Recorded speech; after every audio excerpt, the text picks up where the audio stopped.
Hello everyone, welcome to Vajiram and Ravi's Places in News.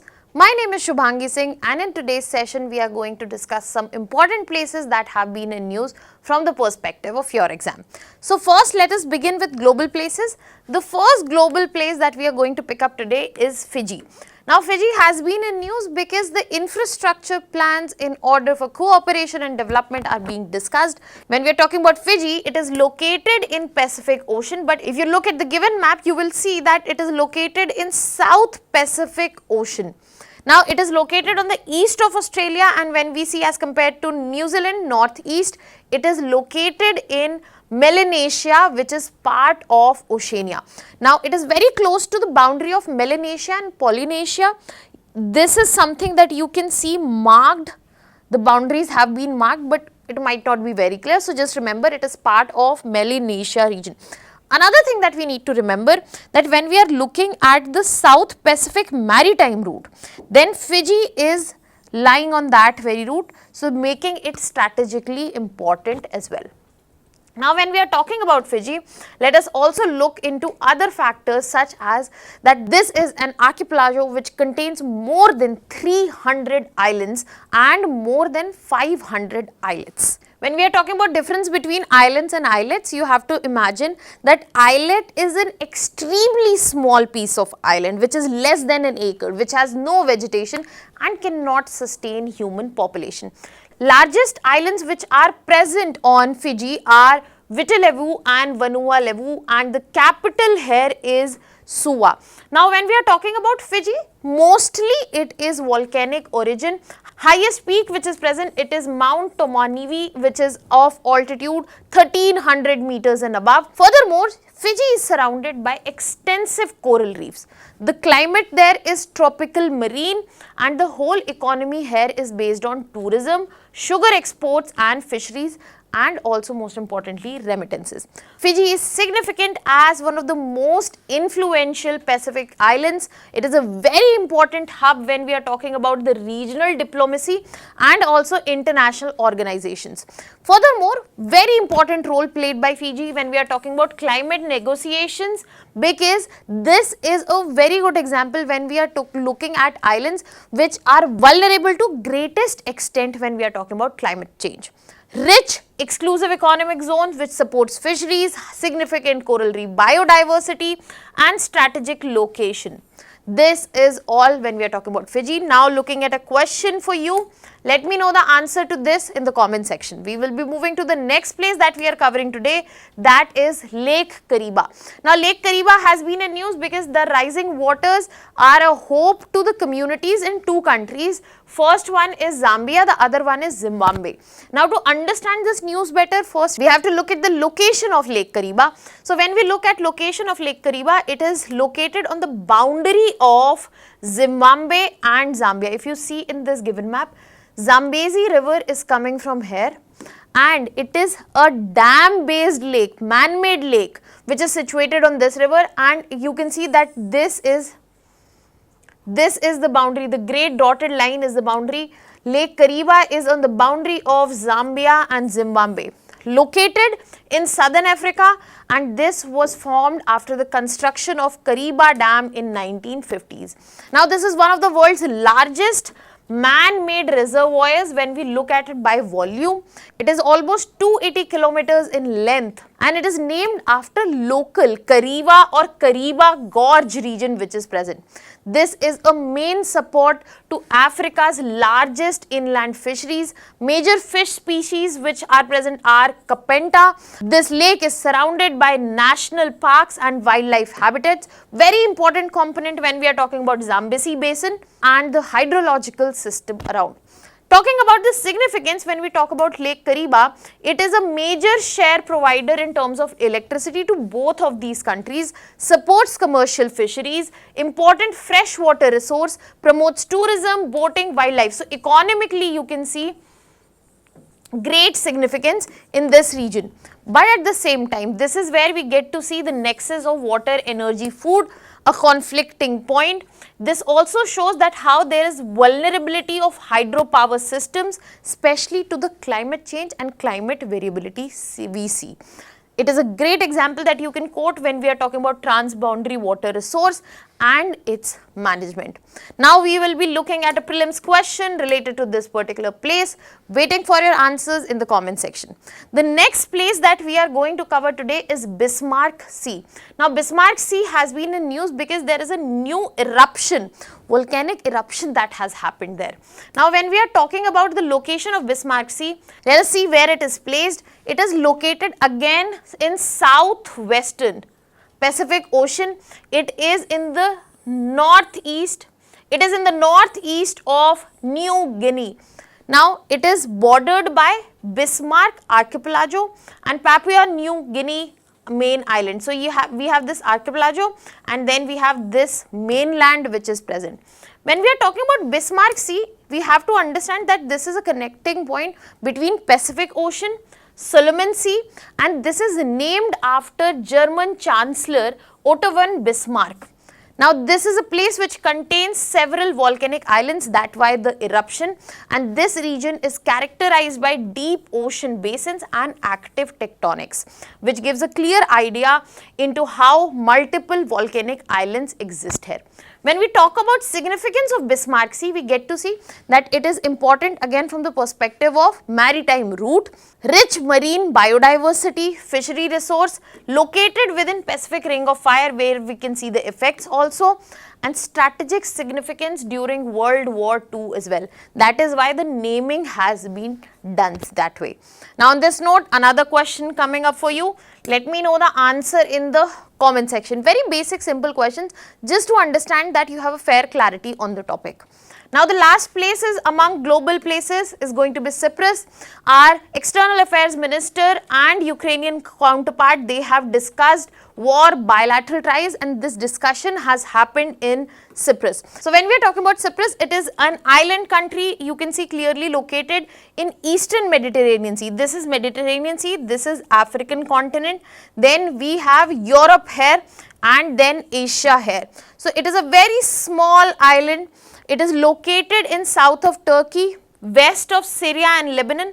You can see the boundaries present. Syria's boundary is here, Lebanon's boundary is here, Turkey is present right here, and Greece. Now in this context, another thing that we need to know about this particular island country is that this is the third largest island which is present in the Mediterranean Sea. The capital of Cyprus is Nicosia, and this whole island is divided into Republic of Cyprus, one.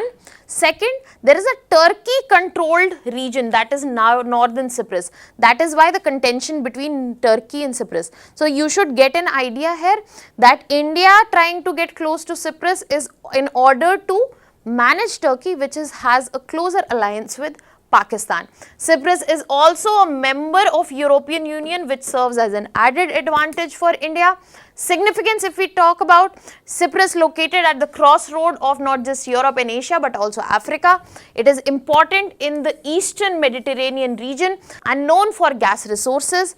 Again significant in terms of maritime security in the Mediterranean Sea. Has been a historical center of trade and civilization as well. Now on this note, let us look at the question, last question for global places. Let me know the answer in the comment section. Now let us move towards Indian places, and the first place that we are going to cover today is Sanchi Stupa. The reason Sanchi Stupa has been in news because the relics from Sanchi Stupa, they will be sent to Mongolia, and this is a new initiative that has been taken. Now when we are talking about Sanchi Stupa, it is located in Sanchi, that is in Madhya Pradesh, and it is very closely located to Bhopal. It is located on a hill which is overlooking the surrounding plains of central India. It is very close to the ancient trade route as well, which connected northern and southern India. It is one of the oldest and most important Buddhist monuments. Originally, it was commissioned by Emperor Ashoka in 3rd century BC. And as to mark the cultural significance of this monument, this is also designated as a UNESCO World Heritage Site since 1989 itself. This complex contains not only great stupa but monasteries, temples, pillars, and there are smaller stupas as well. This whole monument is famous for the architecture such as torans, which are basically the gateways which show Jataka tales, Buddhist symbolism, and this also shows the architecture that was developed between Mauryan times and also Gupta period. Now on this note, moving to the significance of this. Significance, one of the finest when we talk about surviving examples of Buddhist architecture. It directly facilitates the evidence of patronage that happened under Mauryas, Shungas, Satavahanas and Guptas as well. Important source of understanding not just Buddhist art but religious practice and the ancient Indian society as well. This also shows us that how the stupa architecture has evolved over the years. That is why an important site for studying early stone sculpture and also iconography. Now on this note, moving towards the question on this, let me know the answer in the comment section. Moving towards the next place that we are going to cover today, that is Vembanad Lake. Vembanad Lake, which is located in Kerala, it has been in news because houseboats are being blamed for the pollution, but the actual crisis, if you look into it, multiple factors are present there. So if you look at the location of Vembanad Lake, you will see that it is located on the Malabar coast in Kerala. This is Vembanad Lake, and then we have other Ashtamudi and Shashtamkota, all of these are Ramsar wetland sites as well. Vembanad Lake is also connected to Arabian Sea through multiple channels and it forms the central component of Kerala's backwater system, for which it is very famous. Kerala is famous and tourism is marked with the USP of backwaters. Now it is one of the longest lake that we get to see not just in India, but it is the largest lake that is present in Kerala. It is part of a bigger wetland system which is Vembanad coal wetland, and it is fed not just by one but multiple rivers such as Periyar, Pemba, Achankovil and Manimala. It is characterized by estuarine brackish water ecosystem because if you remember, as I mentioned, it is connected with Arabian Sea through multiple channels. It also has the famous Kumarakom Bird Sanctuary. It is also associated with Kuttanad, which is one of the few below sea level farming regions in the world. Kuttanad also came into news few years back because of the flooding. Now moving towards the significance of Vembanad Lake, we get to see it is not only a Ramsar wetland site but a huge biodiversity hotspot which houses migratory birds, fish species and has wetland flora. It acts as automatically a natural flood buffer for whole of the central Kerala. It supports livelihood throughout this region through fisheries, tourism, inland navigation, agriculture, and this is a very important component of Kerala's backwater tourism economy. It serves as a carbon sink, climate regulator, flood regulator, and it supports the unique farming system that we see in Kuttanad. So Vembanad Lake, very essential, very important from the perspective of your exam also. Leaving you here with a question, let me know the answer in the comment section. The last place that we are covering today is Fort St. George. Fort St. George has been in news because Tamil Nadu's new CM Vijay, he has gone and visited, a closer look has been taken and it is being reviewed and understood. When we talk about Fort St. George, carries a huge historic significance. Located in Chennai in Tamil Nadu, if you see, this is the famous spot Marina Beach, very closely located there itself. And Fort St. George, when we are talking about this, Fort St. George, when we are talking about this, signifies not only the architecture of British but also how it was a starting point for them. It was constructed in 1644, back when it was English East India Company. It was the first major English fortress which was established in India, and it was the starting point, nucleus around which Chennai has developed.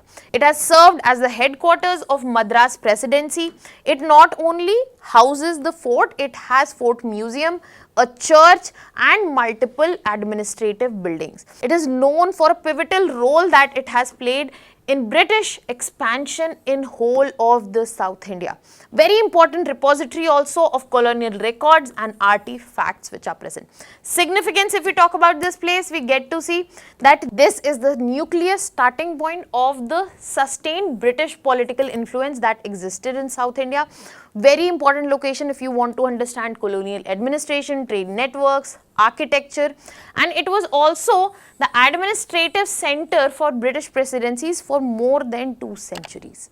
Now on this note, leaving you here with the last question. Let me know the answer to this in the comment section. That was all from my side. Thank you so much.